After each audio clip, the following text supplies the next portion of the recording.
But happy to be here, man. Thank you so much for doing this. Yeah, good to connect again. I know we chatted on just a call when we connected on LinkedIn a little over a year ago for the first time. Obviously, been following your journey on there since. We will comment back and forth and share stuff. I'm like, I got to get you on the show finally because I really love what you're doing. I'm partly kicking myself in the pants because when I started this podcast in 2017, I wish I had the idea of doing podcast strategy and that, but it is what it is. But no, I'm glad other folks are doing that because I think it's so relevant for businesses. So welcome. I want to get into a lot of good topics here. And I know we were talking before we kicked off, so I don't want to waste any of that. So I'm glad we jumped in here. Let's start. So we'll get into podcast strategy and why businesses should be focused on this. But one of the things I'm always curious about is you're obviously doing this for a living now. Like you've built this into a business. I would love if you could share maybe some snippets of your story of how did you go from zero, like the first client, to where you're at today? Sure. So I'll try to give enough context, which is I'm an artist. I'm a rapper and a podcaster, right? I make music and I make podcasts. I just happen to own this business. I also have an entertainment company. So this isn't my only business, but this is my full-time business. When I got into business, I had no idea that I would be running a business. I thought that I was going to edit podcasts. But a little bit of my story, so I started rapping in high school, so I started doing that. At the same time, I started DJing, so music was a big part of my life. Started making a little bit of money from it. Never really thought I would be an artist, or make money. I just kind of enjoyed doing it. And I had an idea, watched a lot of Joe Rogan before anybody knew who he was, like Fear Factor days, I think he had maybe 50,000 subscribers, And my parents were like, why are you watching this Fear Factor guy, And they were all very confused. And so I started my own podcast in 2018. And I was a mechanic, I just worked blue collar. I've worked 16 different jobs. I've ref basketball, landscape, mechanic, you name it. I've done it. Horse polo referee, a lot of weird stuff. And really enjoyed working. And I got that from my dad and my grandfathers and things like that. But I probably, if it wasn't for the internet, and books too, but mostly podcasts were the catalyst. Well, I would probably be selling cars or something, I would have been like, hey, this mechanic thing, I'm only making 15 an hour. How do I make more money? And then I would have went from working on the cars to selling the cars. But the fact that I had the internet, then that opened my eyes to, oh my God, 4-hour work week was kind of the first for me. And Rich Dad, Poor Dad, that was given to me. Rich Dad, Poor Dad was given to me by the guy who owned the mechanic shop that I worked for. And he was like, hey, you might want to listen to this, because he gave me a CD, right? And luckily I had a 2009, so it had the CD, 2009 Accord, baby. Had the CD thing, and he hands me the CD, and he's like, yeah, you should probably listen to this. And I'm like, it's about dads, two dads? He's like, don't worry, but just listen to it. I was like, okay. So I listened to it twice, all the way through, and that was one of the first self-development-esque things that I got, really, I guess, that I consumed, But that was the start for me, man. Super blue collar town, blue collar parents. Technically first generation college. My grandfather went, but my parents didn't, and then I went to college. So, very kind of humble, super small town upbringing, man. I had no idea I would do this at all. So what was the spark, or maybe it's more the idea to say, all right, because you were doing it more as a hobby. Mm-hmm. To say there's a business here. What did you uncover? What did you learn that you realized there was a business behind it? Yeah, so the first thing I did, so I had my podcast, right? And so I started interviewing people because I met successful people when I was in college. So I started interviewing people, and my friend who went to a different college, but I grew up with him, he said, hey, you should interview this guy. His name's Tory Grant. He makes, money online, right? And I'm like, okay, let me interview him, right? So I interview him. He tells me, he's like, yeah, I make 6 figures. I left my job. I do social media management. I'm like, okay, well, let me see what's up here, I'm trying to quit my mechanic job, let me see if I can do that, right? So he sends me the scripts. He's like, you need 3 Upwork profiles. You got to run these scripts. You got to buy these credits. So he's teaching me, and I'm like, awesome, man. apply. 3 months. I got one job for a voiceover of a covered bridge. So I was like, Was that for $80 or something like yeah, that? that was an $80 No. job, man. So I was like, all right, let's go, let's do it. So I was like, I think this is saturated, right? So I'm like, oh shit, but I have this podcast. Like I've been editing podcasts and I know music. That's why I can edit my podcast because I make my own beats because I couldn't afford to buy beats. So I started making my own.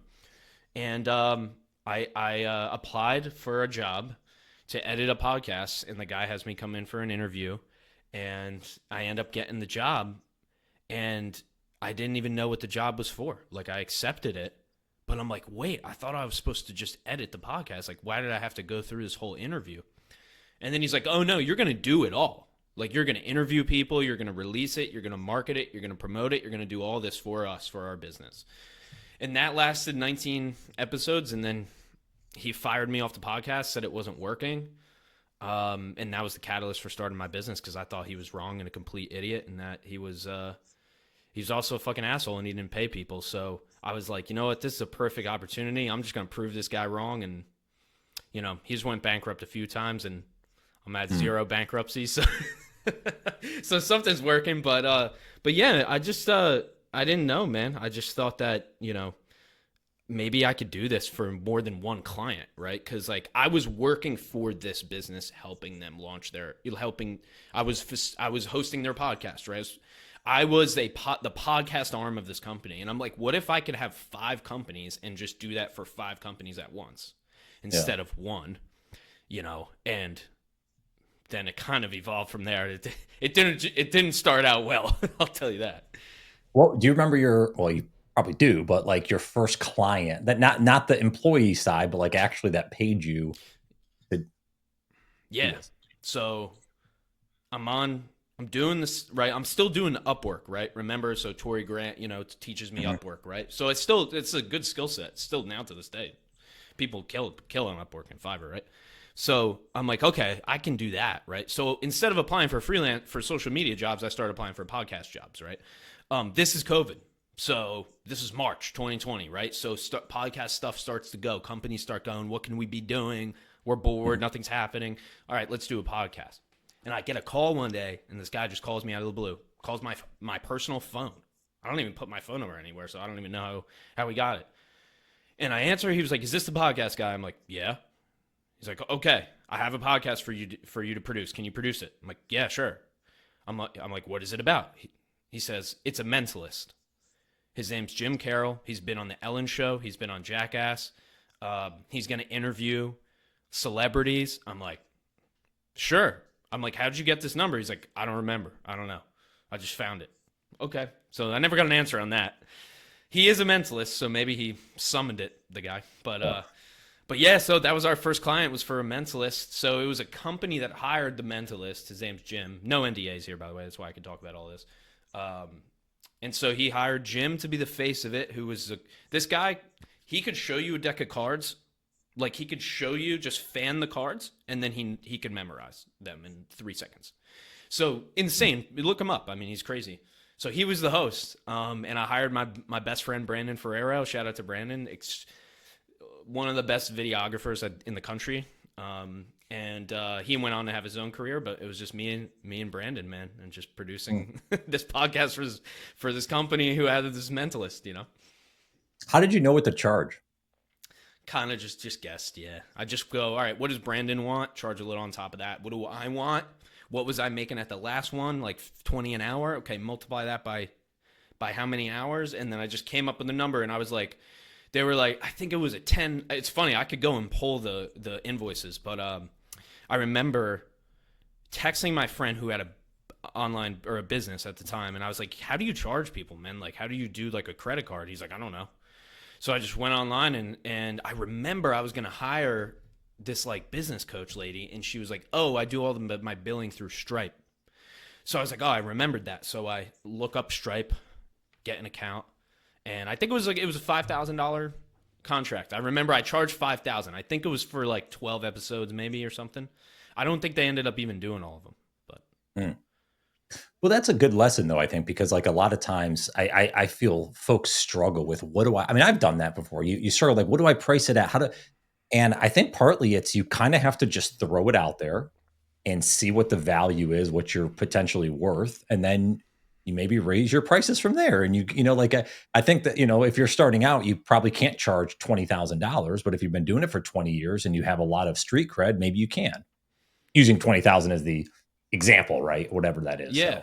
So Well, the good thing about price is that it's one of the only things that you can change like that, right? So you can change your business overnight. Like when people say, like, I'm not talking like overnight success. I'm saying you can change your clientele based on the price, but there's a price to value ratio, right? So if you charge 200, you want to be delivering 400 in value. So if you charge 5,000, you want to be delivering 10,000 in value. So that's why it's very difficult. It's easy to change the price, but it's hard. It's more difficult to fulfill, right? Because when it comes to, for example, right, like you don't have a gym membership that's $10 a month and 6 months later go, what has this gym done for me lately? Like you don't do that because you go, well, first of all, you're going to not even think about the description or prescription. Then you're going to get mad at yourself for never going to the gym. So you're not going to blame the gym. But when a company has a $5,000 a month retainer like we have, they go, what has Podcast Principles done for us in the last 2 weeks, 4 weeks, right? Yeah. So it's a whole like the price. Sure, it's great. You can turn the lever, but there's going to be there's going to be huge chain reaction that happens after that, and that's what you have to be prepared for. So yeah, price is very difficult, man. I mean, we're always changing it. I hire experts because I'm like, I don't want to guess. And that's one thing that my coach has helped me with, and multiple people that I've hired. But my business coach, for example, he says, why, right? Like, why are we charging this? So take how much you make in a year, divided by 2,080, and that's your hourly rate, right? So then why are you charging this? Well, let's look. My hourly rate, and then we're charging $5,000 a month. That could be 4 calls. So then that could be $12.50 an hour. Okay. Then include my hourly rate in that, plus the prep, plus the time on calls, right? And then add in, okay, I might have another person working with me. Okay, let's add in their hourly rate, plus their prep. And then now we can actually come to a reason why we're charging what we're charging. So it doesn't matter what scale you use as long as you weigh yourself on the same scale every day, right? So that's kind of how I look at the whole kind of price equation, Yeah. Well, and it comes back to that value of like, the whole idea of like the mechanic, okay, $500. If they come 10 minutes to do it, who cares? It's that the fact that they got the job done of how they got it done. Like I would rather someone that gets it done in 10 minutes and does it right versus being there for 2 hours and is still fiddling around. Yeah. And you don't know, right? So if you don't know cars, then you can't tell the mechanic what to do, right? And listen, there are mechanics who will do it for $15. Good luck. There's a reason why people, all they do is talk bad about Jiffy Lube. Well, that's because, it's going to be cheap, but they're going to ruin your drain plug, right? Like, so it is the truth, right? So that's why it's really good to get educated on these things. But there's also, it's like, how much time do we have in the day? What are you going to figure out how to fix a car? That took me like 10 years. Exactly. Yeah. You're going to, and people will pay for that. Again, if there's going to be an outcome there, that's going to be helpful for them for sure. How do you think about, so if I kind of like change gears a little bit, and this is more in your helping, right, from a strategy side, how do you get businesses to think? Because obviously podcasting as a strategy is helpful for them to potentially charge more or bring in better clients, right? Yeah, I'm just kind of curious how you help them think about that when they're still stuck maybe in the old days. Sure, yeah. I mean, what I say is like, the thing is everything works. So SEO works, email works, Instagram works, Facebook works, LinkedIn works, podcast works, newsletter works, magazine work, newsletter work, billboards work. If none of those work, nobody would do them. So the question for you is, what do we do then, right? And also, on the flip side, all of those don't work, probably for way more people than it works.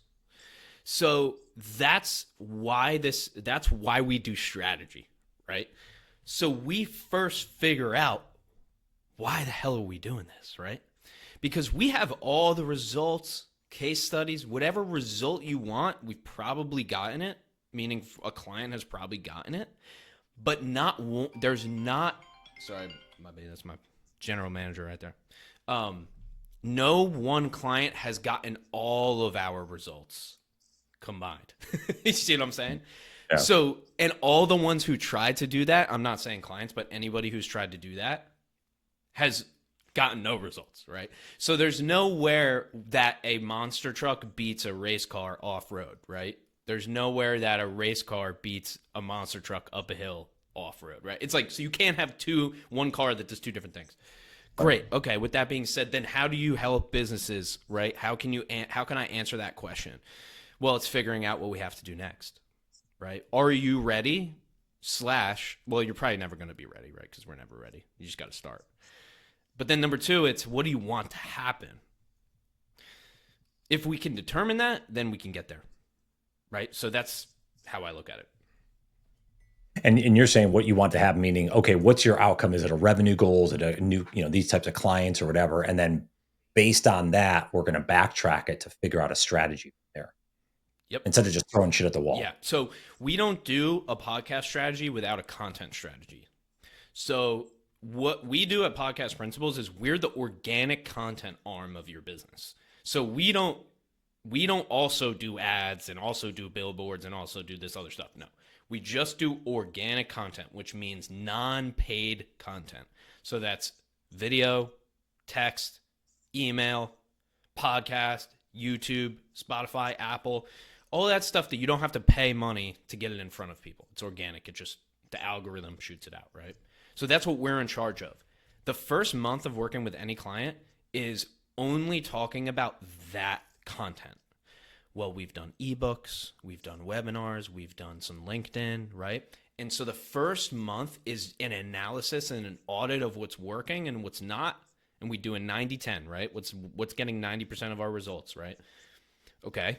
So we're doing 10 platforms, but all my clients, our leads are coming from LinkedIn. Okay, well, maybe let's dump these other 9 and just focus on LinkedIn. So that we don't do podcast strategy. We don't even talk about the podcast for the first month.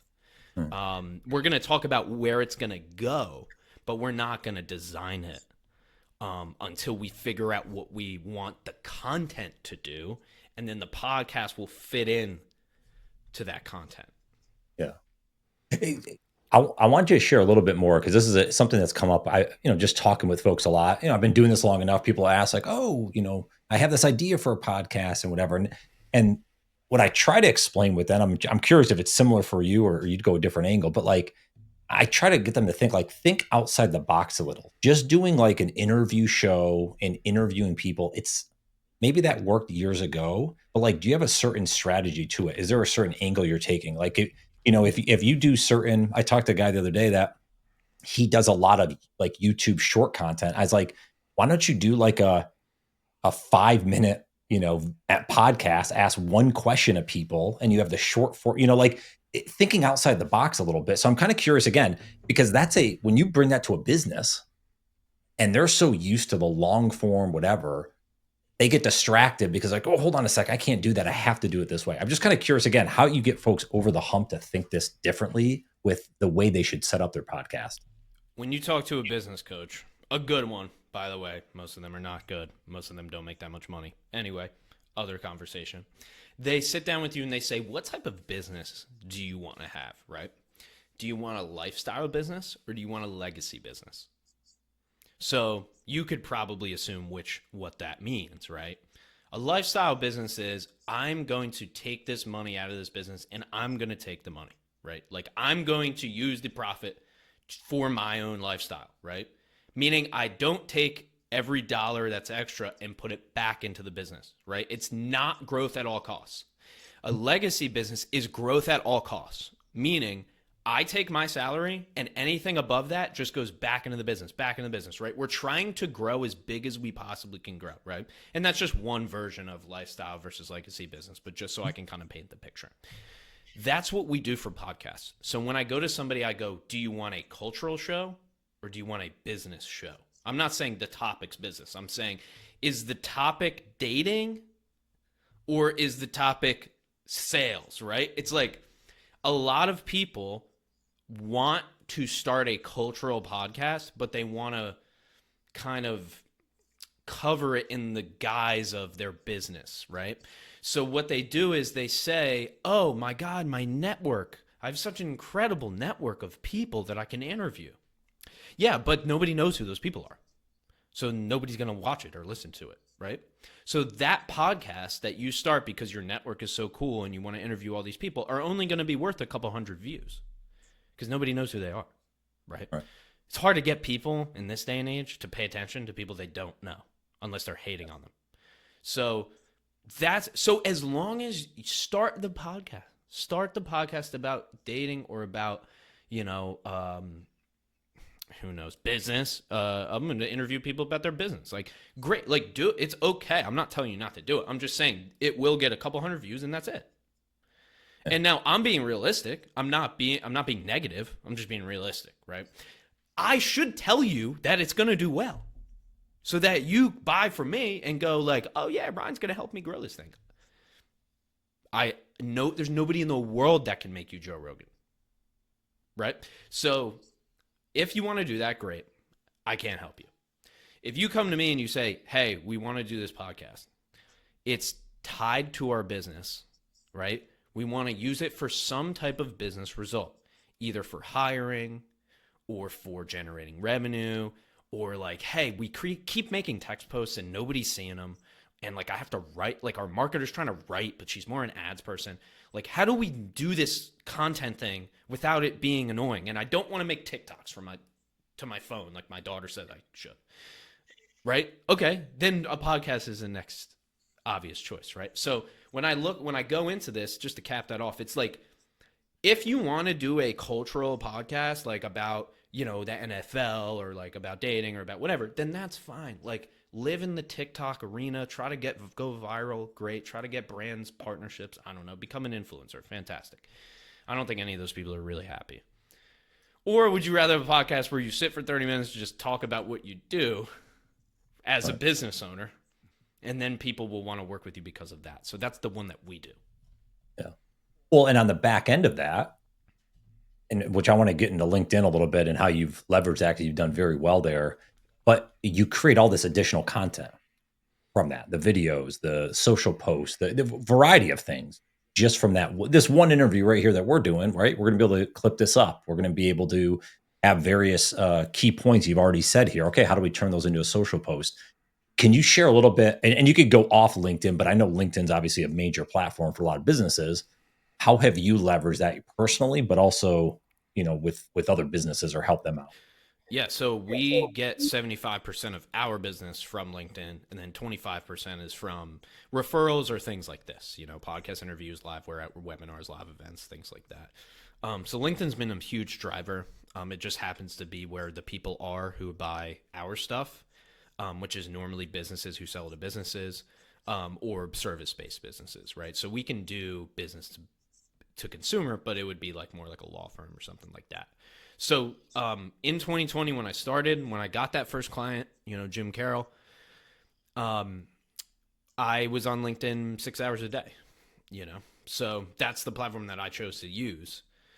So because I already had a little experience from it, and then Gary Vee for the last 10 years has been telling people to use it. So I'm like, okay, I'll take the advice. So it's been fantastic personally, and then also professionally. And it's overly positive instead of overly negative. So as long as for me, that's better, but that might not be better. You might want to stick to X and have people complaining left and right. And if that's better for you, then great. So from a personal like LinkedIn is very boring, but I use it for a purpose. Like, it's my job to market and sell. I'm not on there for fun, right? I literally have a order of operations every single day of everything I do in order for sales, for marketing, and as a CEO. So I'm using it for a purpose, right? So that's the moving into the professional side. Then, okay, what do? Well, we do the exact system we sell, which is record podcast episodes, cut those up into clips, write copy on top. We're at the point where mostly ChatGPT can write for us, and almost just to save time. And so that's the system. Like, we post 5 to 7 podcast clips a week. And that's all of our content. So we can basically attribute all of our revenue other than referrals. Hmm. If somebody came from LinkedIn, they saw a clip of the podcast, or they listened to a podcast, or they saw some form of content that came from a podcast.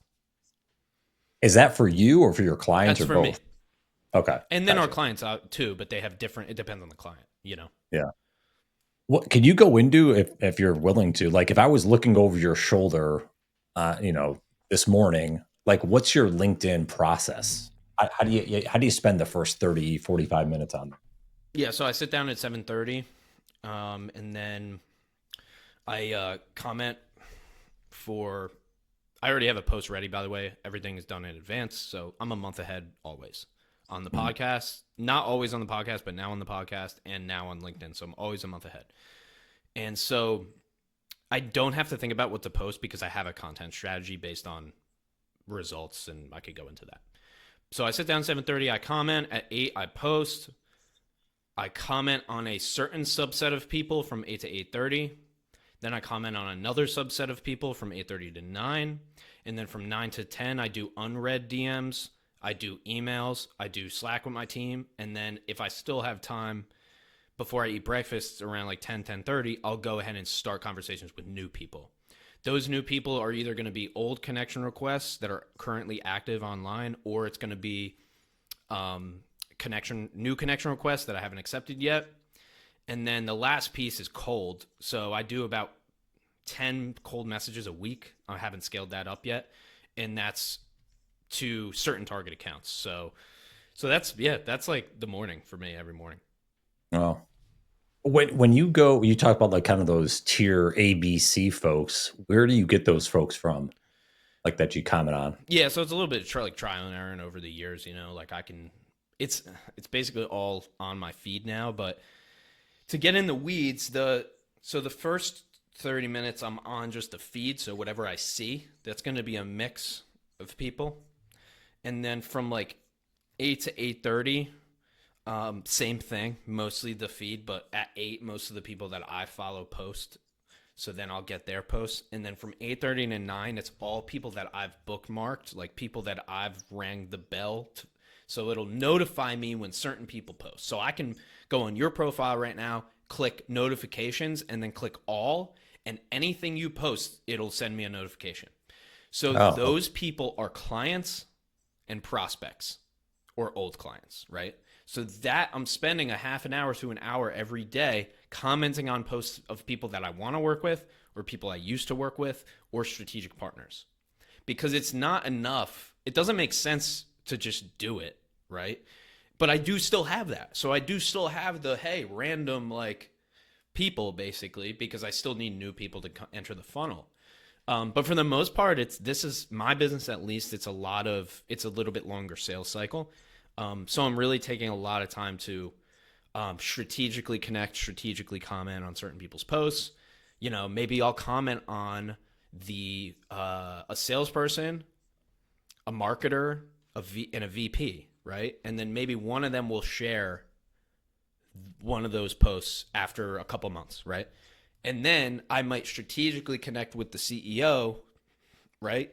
And by the time that CEO connects with me, these other people have already mentioned me. So then they go, oh, I know who you are. And then maybe that will facilitate that meeting, right, that I have. So it's a lot of what we would call like account-based marketing. Yeah. And we can do that with podcasting too, which would be something else we can talk about. But that's the gist. Yeah, the commenting thing's always it's interesting because I do that or try to do that, not to your level at this point, but I like overthink these comments because I really want to share like value, especially if they have a specific post. I talk a lot about sales or try to or around the just get started kind of philosophy. But I'm curious how deep you go into the comments, or is it just more of a general kind of acknowledgement? How do you think about commenting? I guess maybe is the simplest way to ask. Yeah, so we train this. We have an entire course on how to comment. Very specific. But I'll just say now, in terms of what I can say, is it's more so how you say what you say. So, like, I get it. Adding value is important. I will do that, right? Maybe 50% of my comments will be Hey, Brian, yeah, I agree with this. Here's three ways that I'll improve my mental health. Number one, meditation. Number two, coaching. Number three, whatever, right? So I'll have like a value based comment, or I'll tell my story, right? I'll be like, hey, when I was 21, I did this. When I was 23, I did this. When I was 26, I did this. If you're starting today, here's what I would do, right? So those would be like valuable slash story posts. But for the most part, it's about just saying what people are thinking, but not saying. Mm-hmm. Right. So that will get you a top comment, right? So it's got to, like, this is what my shout out to Adam Hurd, my business coach. He goes, when it comes to sales and marketing, I guess sales, and he was talking about sales, but I think this works for everything. Either be smart or be funny, right? Yeah. So if you're making a comment, either be smart, value, or be funny. So it's like either way. And listen, do they bomb? Yeah. But like now I have more of a reputation, so they don't bomb as much. But yesterday I got a comment that got more likes than my post got. So it's like, Oh, wow. and a few people saw that, a few people connected with me because of that, right? So it's number one, key to LinkedIn is ignoring everything that doesn't matter. Number two, it's commenting. And then number three, it's content strategy. So then you're commenting on posts that have the audience of the people that you can serve. So then they find you there, then they follow you, then they see 12, 24, 48, 100, 200 pieces of content from you. And then when they need the thing that you sell, then they buy. Yeah. Is the very, very high level way of talking about it. Long game. Yeah. It's not a short strategy. Yeah. It's all as much as I want things to happen now. Yeah. Well, I think the other thing that to underscore that, you're talking here and you obviously have a pretty good following on there. You comment a lot, but you've been doing it for consistently on LinkedIn for what? How many years? 3 years? 2.5? No, 4.5. 4.5. Okay. Yep. So it's one of those things where folks are always like hemming and hawing of, should I start doing that? Or you got to put that. I mean, it's at the end of the day, like it's the simplest advice no one wants to take. It's like, whether it's podcasting or LinkedIn or whatever, you got to put the reps in. You just got to chop the wood over and over again. Yeah. I mean, I look at it like if there's nobody else to do it, then I have to do it. So if I hired myself to do it, then what would I need to do? And that's what I do, right? So if I was our in-house full-time salesperson, if I hired somebody to do that, then what would I have them do? Well, in the morning, I would have them comment and post. And then in the middle of the day, I would have them take sales calls. And then once a week, I would have them do business development. And then I would have them attend live webinars and events. And then I would have them, spark up conversations. Then I would have them upsell current clients, right? Like I just do what I would do if I hired myself to do it. Yeah. That's basically it. Well, but a lot of people are going to ask, so like the early days before you had, how many staff members do you have now? 8. Okay. So when it was just you, or I guess maybe you had the business partner you mentioned if he was helping, but how did you manage that? Because obviously you have to do the work at some point. Yeah. So, I mean, I didn't have a lot of work, so I just mostly did sales and marketing, but, yeah, then my production manager, he's really our general manager, because he does a little bit of everything, Jack. So we just did everything together in the beginning. So we coached together, we commented together, like him on his profile and me on mine. We just did one-to-one, right? The same things. And then we started to separate, delegate, add the team. So in the beginning, man, yeah, it was just commenting on posts, wait till I get a client. When I get that client, just focus on that client, getting their results. And that's it. It's just very much like one at a time, our first retainer was $400 a month, and our first podcast launch we did as like when we were doing podcast coaching was $500 we charged, and that was to launch the entire podcast. And that's something we charge $15,000 for now, Yeah. Yeah. It's funny. I just had a coffee with a friend yesterday and her coach had mentioned, cause she was like a little frustrated with the business, like the first year, although she did well.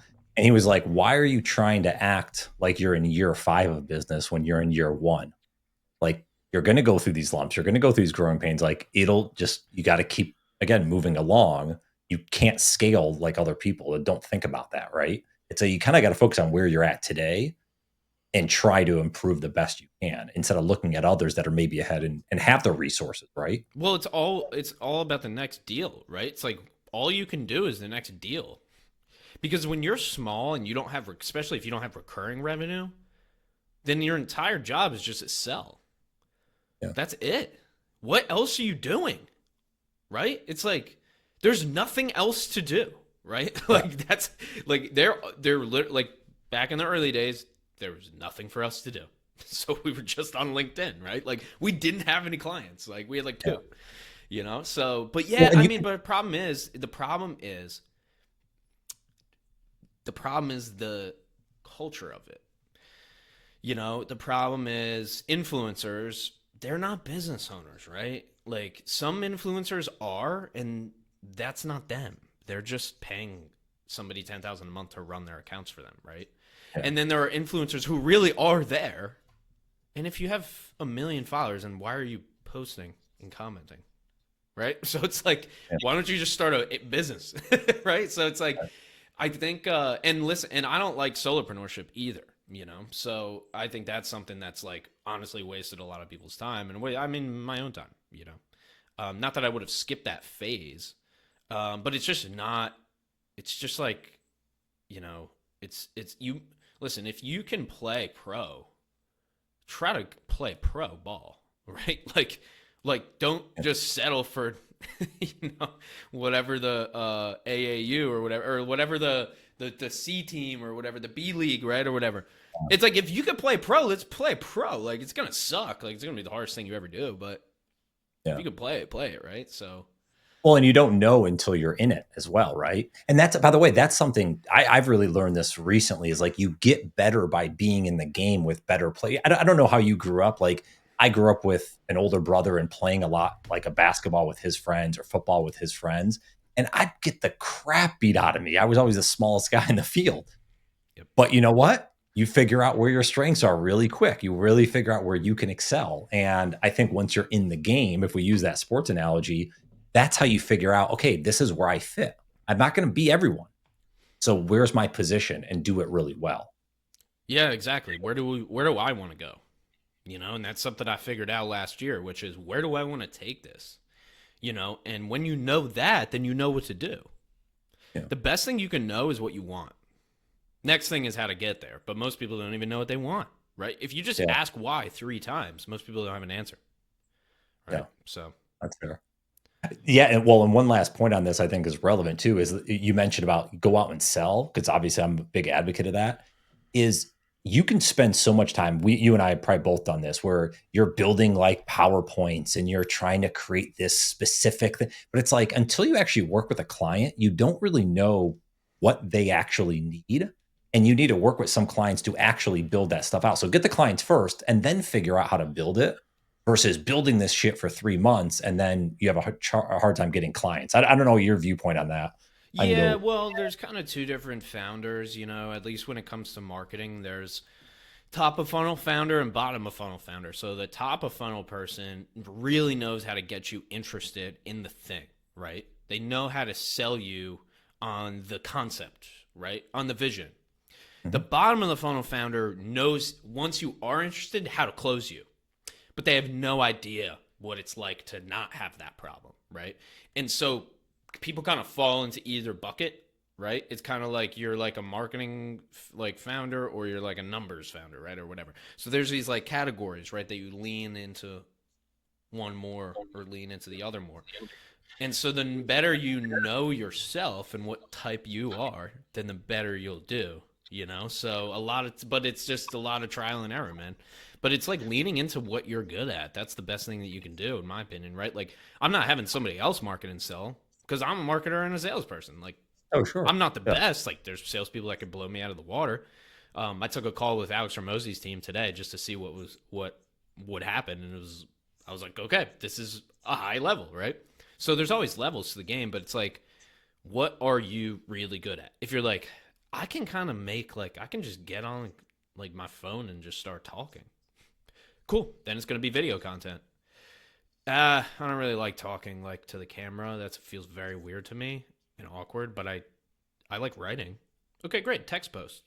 Right? It's like just It's easy. Like a lot of the answers are there, but yeah, like you're saying, man, it's to another great Hermosi quote, like the work works on you more than you work on it, right? So the key is the work.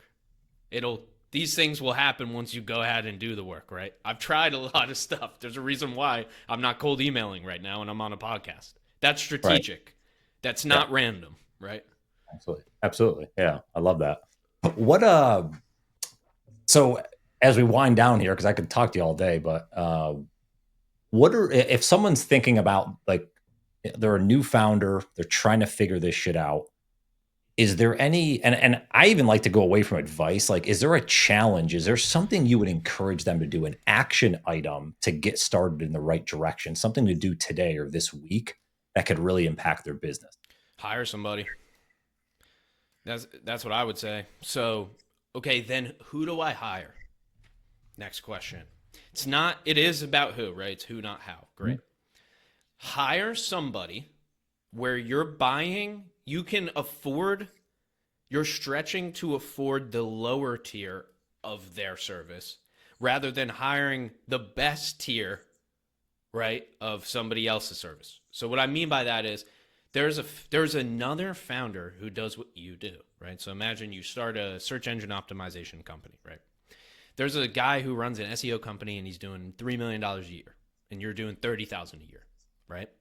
Instead of buying the $2,000 course, that's the highest level course on scaling your SEO company, right? I would take that 2,000 and pay the guy making $3 million a year for a 90-minute call, right? And so that's my strategy for getting help. And that's also Mm. my theme for the year that's on the wall, which is get help. It's called just collaboration, right? So these are things that I would just wish I did sooner. And when you get a $5,000 contract, for example, it's your job to figure out how to allocate those resources, right? So I'm not saying buy a $10,000 coaching program when you only have 5,000. I'm just saying it's going to be better to pay more money to get less time with a better person than it is to pay the same money to get an average amount of time for an average person, right? Yeah. So it doesn't see, these things are just not obvious, but anybody who I've paid less than 500 an hour for, I really didn't get that much advice. My best advice that I've gotten, could be correlation, could be causation, was paying over 500, even up to 800, $1,000 an hour. That's the best advice that I've ever gotten, right? So that would be my advice: is get help. And there's nobody's going to be able to teach you how to do it. You're going to get burned. You're going to buy courses that don't fucking work. You're going to pay people who don't get you any results. That's welcome to the game. Yeah. But you're going to find the right person and you're going to pay them more than you want to, because that's what it takes, right? But all of this takes more money, more effort, more time than you want it to take. That's what you signed up for. I love that advice. That's well, and it also kind of the cherry on top there is you think like you use the analogy of $2,000. Well, if you pay 2,000, the goal is that that's going to net you probably 20,000 or 200,000 in the future. Like you're paying for a reason. It's not like the 2,000 all of a sudden I'm going to lose that money. Now, if it's shit, obviously it is, but Yeah. for the most part, if I'm assuming and you've done way more coaching than I have or have paid folks that amount, they're able to synthesize things a lot quicker and remove a lot of the fluff to get to really what matters, right? Well, they don't even give you advice. They just ask you questions. And it seems crazy, but once you do like a session with a really good coach, you realize like, holy shit. I can't believe I didn't answer these, right? Like Yeah. I've been doing this for a year or 2 years, but I never thought, why am I doing this? Right. And so that's coaching. Consulting is different, right? What we do is different, right? It's a collaborative strategy, but ultimately we're there to give you advice, right? So it does depend on the format. But yeah, for the most part, it's like what these people are going to do is they're going to help you with you because you're the number one determining factor. But then they're also going to have experience, right? So I hired a business coach, for example. I have multiple businesses. So I hired a business coach who has multiple businesses, right? I don't hire anybody who I don't want to be like. I want to have a family and kids and a nice house and a vacation. Okay, so that's who I hire, right? So that's the thing. Like what these people are doing is they're seeing like some jacked like dude on like an ad, right? And they're like, I want that, because that's what they think they want, but that's not what they really want because they never figured out what they want, Yeah. But yeah, it's a very it's kind of like reading a book. It's like when you read a book, you don't go, did I get my $46 back for this book? Right? Like you don't go like, do I get my 11? Sorry, 46. That would be like a text. I was like that. What kind of books are you reading? Yeah, right. That's fucking crazy. I mean, it's crazy how much McGraw-Hill makes. Anyway, but yeah, did I get my $11 a month back from this Audible? You never asked that. So why with a $1,500 thing now you want to get there? No ROI is ever linear. It just doesn't work like that. Dude, this is a lot of fun. This is good. Actually, we're gonna mic drop on that last note. No ROI is linear. I love that. And then marketers will come out the woodwork. Nerds will come out of the woodwork and be like, yes, it is. I can have a trajectory. Listen, I do fun marketing, dude. I don't fuck around with this like nerd shit. I literally it's just easy, right? It's funny because they go, but Tesla does not have marketing. I'm like, yeah, they do. They have the best marketer in the fucking world. Elon Musk, son. Like, they do pay for marketing. You know how much it costs? How much do you think Elon makes an hour? He's sitting there tweeting. That's marketing, folks. So it's like, that's what we're really doing is we're showing people how whatever you think marketing is, like, number one, you're probably overcomplicating it.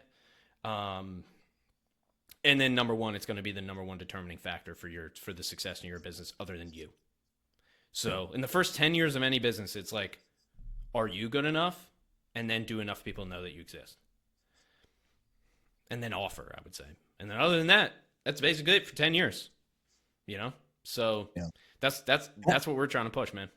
And I think people are tired of the stuffy, like the generic, like the fun. Like, I mean, obviously it's something I'm giving you kudos for. You have fun on LinkedIn. Your videos are fun. Like you have good content, but like you don't look like you're taking it serious, Yeah, but but the funny thing is I'm taking it so fucking serious. I know it's crazy. that. Yeah, but that's the thing. Yeah. But listen, I make it look easy. Right. It's not easy though. So that's the thing. Like if anybody says anything's easy, don't buy. It's not, because you're living a lie. Like they're selling you a lie because nothing good is ever easy, right? When has it ever been? You get the best you get $7,000 off the sticker price of a car, right? You don't do it by going in the dealership for 5 minutes. You got to sit there for 6 hours and negotiate with this guy, right? Right? So that's reality, man. But yeah, to your point, no. And listen, it's not easy, but it's fucking fun, man. Like the difficult stuff for me is actually all the metrics. Like I have all the results. It's just putting them together and doing nerd stuff. And it's like, that's annoying to me. That's hard. But I mean, so parts of it are hard, but yeah, I mean, that's our whole thing, man. It's like everybody is overcomplicating this shit. Dude, if you're like, if you're an SEO company, okay, rank a page that's like, make an AI version of the biggest cupcake in the world and just try to rank it on Google. Do an experiment. Like, you're gonna get clients from it. It's just about thinking outside the box, man. Nobody's creative anymore because they're trying to use ChatGPT, right? I saw a guy at the gym. Guess what? I think he had a Aston Martin DB, something like that. So I stop him and I'm like, hey man, how long have you had this car? He's like, oh, a couple of years. I'm like, what'd you have before that? He's like, well, I had an Aventador. He had exotic cars. So I'm like, oh, what do you do, bro? He's like, oh, I have a CBD company. And I'm like, oh, nice. Like, what are you doing for like revenue? 3 to 4 million a year. Okay, cool. And I'm like, yeah, well, I'm like, what are you doing for marketing? He's like, well, we're doing some SEO. And I'm like, did you know that if you talk on a podcast, you're actually going to speak more naturally than you would trying to optimize an article? So thus the transcription of that is actually going to be more optimized, quote unquote, for search, because how people think is how people search. Right there, he goes, we got to talk. That's marketing. I know you're going to say that it's sales, but that's marketing. It's how I didn't say, did you know that we actually start podcasts? Have you ever thought? No. It's what does Yeah. this guy want? He wants it Oh, an easier way. Okay, we have that, right? And so that's our whole entire thing, man. Get on there. If I recorded that conversation with that guy, that post would fucking kill, right? yeah. That would get a lot of people interested. So don't overcomplicate it, right? That's really it. Yeah. Love it, dude. All right. So the transcription picks it up. Description picks it up. Where can everyone say hello to you? Give me the website. Give me the details. Sure. So we're rebranding our site. So I would just connect with me personally if you can. So it's Ryan R. Sullivan. You can just Google and then Ryan R. Just put the R in there. There's another guy, Ryan Sullivan. He's a doctor. I'm trying to beat him. I already got him beat. So we're doing good on SEO there. You're saving lives in a different I'm way. saving lives, man. We're saving podcasts. You know, that's what podcasts do, man. They save lives. We can go into it. But yeah, so Ryan R. Sullivan, if you can find my Instagram, you might see me rapping. I actually rap on LinkedIn too, so maybe you can find. But you try to find a video of me rapping and then you comment and see if you like it or not. Ryan, awesome, dude. I appreciate being on. Thank you. Dude, thank you. This has been a great conversation. This flew by, so appreciate you, man.